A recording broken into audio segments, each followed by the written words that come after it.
उत्तर प्रदेश के 18 जिले बाढ़ की भीषण चपेट में हैं। आजकल इन जिलों में जहां पर देखिए वहीं पर पानी ही पानी नज़र आ रहा है। आज उत्तर प्रदेश के मुख्यमंत्री योगी आदित्यनाथ ने इन बाढ़ प्रभावित जिलों में से 3 जिलों का दौरा किया। बलरामपुर, श्रावस्ती और बहराइच पहुंचे। मुख्यमंत्री योगी आदित्यनाथ से यहां पर बाढ़ पीड़ितों से मुलाकात की और उन्हें राहत किट वितरित किया। इसके साथ ही उन्होंने बाढ़ से लड़ने के लिए अधिकारियों और जनप्रतिनिधियों को दिशा निर्देशित भी किया। बलरामपुर जिला बाढ़ की भीषण चपेट में है। बलरामपुर में आई भीषण बाढ़ से हो रही भीषण तबाही का हवाई सर्वेक्षण करने के लिए आज उत्तर प्रदेश के मुख्यमंत्री योगी आदित्यनाथ बलरामपुर दौरे पर पहुंचे। जिले में बाढ़ से हालात बेहद खराब हैं, जिसके चलते कलेक्ट्रेट सहित तमाम सरकारी कार्यालयों में भी पानी भरा हुआ है। बलरामपुर ज़िले के गांवों में हालात तो और ज़्यादा ख़राब हैं। बलरामपुर ज़िले के तकरीबन 300 से अधिक गांव इस वक्त बाढ़ की भीषण चपेट में हैं। मुख्यमंत्री के हेलीकॉप्टर की लैंडिंग बलरामपुर के उतरौला रोड पर कराई गई और ग्राम मझौवा के निकट सड़क पर ही कार्यक्रम स्थल को बनाया गया। सीएम योगी ने उड़न खटोले से जिले का हवाई सर्वेक्षण किया, जिसके बाद सीएम योगी कार्यक्रम स्थल पर पहुंचे, जहां पर उन्होंने ग्राम गोंदीपुर सहित करीब आधा दर्जन गांव के लोगों को राहत सामग्री अपने हाथों से बांटी। सीएम ने उपस्थित लोगों को संबोधित करते हुए कहा कि वे सरकार पूरी तरह से आपके साथ खड़ी है और स्थानीय स्तर पर प्रशासन अपना काम कर रहा है। उन्होंने प्रशासन को निर्देशित करते हुए कहा कि यहां पर आए हुए हर लाभार्थी को घर पहुंचाने की पूरी जिम्मेदारी जिला प्रशासन की है। उन्हें सुरक्षित घर तक पहुंचाया जाए। उन्होंने अपने संबोधन के दौरान यह भी कहा कि अमूमन बाढ़ सितंबर माह तक आ जाती थी, लेकिन इस बार अक्टूबर में भारी बारिश के बीच बाढ़ आई है। उन्होंने कहा, हमने बीते 4 सालों में बांधों पर बेहतर काम किया है, लेकिन अचानक आई बाढ़ से हालात थोड़े खराब हो गए हैं। लेकिन प्रशासन स्थानीय स्तर पर काम करके स्थिति को नियंत्रण में किए हुए है और बाढ़ पीड़ित को उचित सुविधाएं मुहैया करवाई जा रही हैं। मुख्यमंत्री योगी आदित्यनाथ ने अधिकारियों को निर्देशित करते हुए कहा कि हर बाढ़ पीड़ित की संभव मदद की जाए। जिनके पास घर नहीं रह गया है या जिन्हें और परेशानी हुई है, उन्हें आर्थिक सहायता उपलब्ध करवाई जाए, या बाढ़ के कारण जिनके परिवारों में कोई मौत हो गई है, उन्हें तत्काल सहायता उपलब्ध करवाते हुए तमाम सुविधाएं दिलाई जाएं। उन्होंने कहा, बाढ़ में जनहानि, पशुहानि, मकान के क्षतिग्रस्त होने पर तत्काल सहायता और मुआवजा मिलना चाहिए। पीड़ित परिवारों को तत्काल आर्थिक सहायता उपलब्ध करवाई जाए, जिससे उन्हें आने वाले समय में दिक्कत न हो। मुख्यमंत्री योगी आदित्यनाथ ने बाढ़ पीड़ित परिवारों से कहा कि हम आपके साथ खड़े हुए हैं, हम किसी भी तरह की दिक्कत आपको नहीं होने देंगे। पीड़ितों को हर तरह की मदद उपलब्ध करवाई जाएगी। सूखे एवं बाढ़ से हुए फसलों के नुकसान का भी सर्वे किया जाएगा और प्रभावित किसानों को आर्थिक सहायता प्रदान की जाएगी। पानी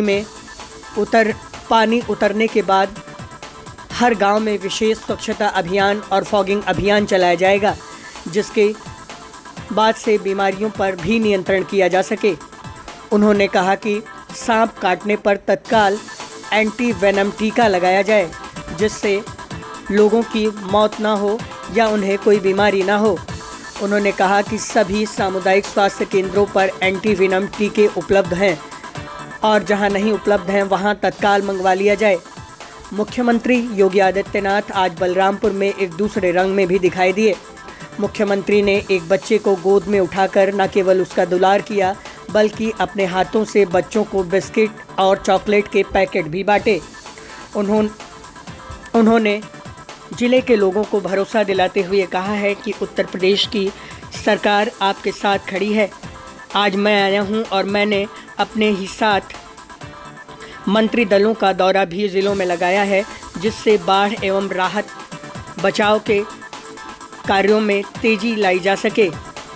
उन्होंने कहा कि मैं लगातार यह कोशिश कर रहा हूं कि आम नागरिकों को किसी तरह की कोई दिक्कत ना हो। आप सब जानते हैं कि बाढ़ अगस्त और सितंबर महीने 15 से 20 सितंबर के बीच में ही आती थी। और इस बार हम लोग ये मान करके चले थे कि अब बाढ़ नहीं आएगी।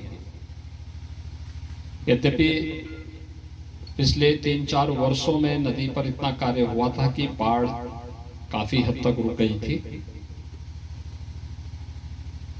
लेकिन अगस्त सितंबर की बजाय इस बार अक्टूबर माह में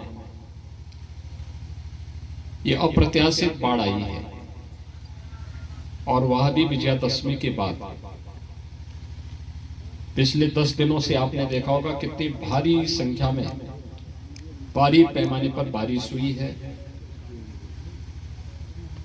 पहले सूखे के कारण किसान परेशान था, और जब बरसात आई है तो अब जो फसल खड़ी थी उसको भी नुकसान पहुंचा है। और आज ही मैंने प्रातः बैठक लेकर के सभी जनपदों में मंत्री समूहों को भेजा है। साथ साथ बाढ़ प्रभावित जनपदों का स्वयं मैं भी और हमारे सभी मंत्रीगण भी दौरा कर रहे हैं। आज मैं बलरामपुर, श्रावस्ती और बहराइच जनपदों का भी, गोंडा और अयोध्या का दौरा करने के बाद मैं इधर से होते हुए आ रहा हूं। 280 से अधिक गांव बलरामपुर जनपद के प्रभावित हैं। मैं भी उतरौला और बलरामपुर सदर के इन गांवों का निरीक्षण करते हुए फिर श्रावस्ती की ओर जाऊंगा। इन सभी गांवों में तत्काल राहत कार्य युद्ध स्तर पर हो, पर्याप्त संख्या में यहां पर पीड़ित परिवारों को राहत पैकेट वितरित हों, जिसमें आटा है, चावल है, 10 किलो गेहूं है, सूखा चना, भूजा, दाल, तेल, नमक, देशलाई, मोमबत्ती, बाल्टी आदि जितना भी हो सकता है, और लंच पैकेट, दवा की किट, ये सभी वितरित करने के लिए भी पर्याप्त मात्रा में सामग्री जिला प्रशासन के पास उपलब्ध कराई गई है। बलरामपुर जिले में थोड़ी समस्या हुई कि मुख्य मार्ग गोंडा बलरामपुर मार्ग ही कट गया था। बाद में तुलसीपुर और बलरामपुर मार्ग भी कट गया, बाधित हो गया। बलरामपुर से उतरौला वाला मार्ग भी प्रभावित हुआ है, लेकिन प्रशासन अपने स्तर पर कार्य कर रहा है। जनप्रतिनिधि भी राहत और बचाव कार्य के लिए लगे हैं, और मैं सभी जनप्रतिनिधियों से कहूंगा कि सभी अन्य कार्य स्थगित करते हुए इस समय सभी पीड़ित परिवारों तक राहत सामग्री उपलब्ध करवाएं। जनहानि पर उस पीड़ित परिवार को 4 लाख रुपए की सहायता तत्काल उपलब्ध करवाएं। जिनके मकान पूरी तरह क्षतिग्रस्त हो गए हैं और उनके पास कोई अन्य साधन नहीं, उन्हें मुख्यमंत्री आवास योजना से भी आवास उपलब्ध करवाएं। जिनके मकान आंशिक क्षतिग्रस्त हुए हैं उसकी भी राहत, आपदा राहत में उन्हें आर्थिक सहायता उपलब्ध करवाने की कार्रवाई करें। इसके अलावा भी जनहानि के साथ साथ पशु हानि पर भी उन परिवारों को आर्थिक सहायता दें। सांप के, बिच्छू के काटने से या जंगली जानवर के नुकसान करने पर भी उस परिवार को आर्थिक सहायता उपलब्ध हो, और कहीं भी सांप के काटने का या बिच्छू के काटने का कोई भी वो मामला आता है, तत्काल उसे वैक्सीन दे दें। उसके एंटी स्नेक वेनम यानी जो सांप के काटने का इंजेक्शन है और कुत्ते के काटने का इंजेक्शन है, वो पहले से ही सभी सामुदायिक स्वास्थ्य केंद्रों में उपलब्ध कराया गया है। लापरवाही उसमें कतई न हो। बाढ़ का पानी जहां उतर रहा है उन गांवों में तत्काल स्वच्छता, सैनिटाइजेशन की कार्रवाई, छिड़काव की कार्रवाई हो। शुद्ध पेयजल की व्यवस्था वहां पर हो। जहां पर शुद्ध पेयजल तत्काल पहुंचाने में दिक्कत है तो वहां पर एक व्यवस्था जरूर की जाए कि लोगों को पानी गर्म करके पीने के लिए कहें, जिससे कहीं भी किसी को कोई समस्या ना आने पाए। आपदा है, इस आपदा का मुकाबला सबको मिलकर के करना चाहिए।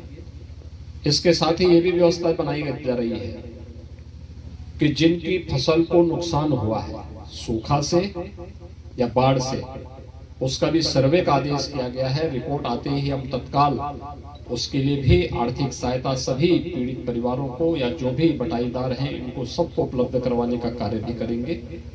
आप सभी जिला प्रशासन से मैं कहूंगा कि जो लोग आए हैं इनको इनके घरों तक सुरक्षित पहुंचाने की व्यवस्था हो। जहां पर गांव में भोजन बनाने की व्यवस्था नहीं है वहां पे कम्युनिटी किचन प्रारंभ हो।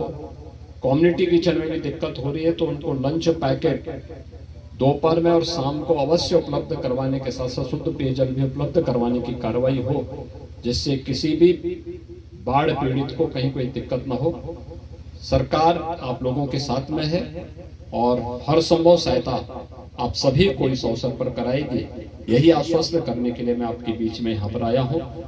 आप सभी जिस धैर्य के साथ इस आपदा का सामना कर रहे हैं मैं इसके लिए आप सबका हृदय से अभिनंदन करता हूँ। धन्यवाद।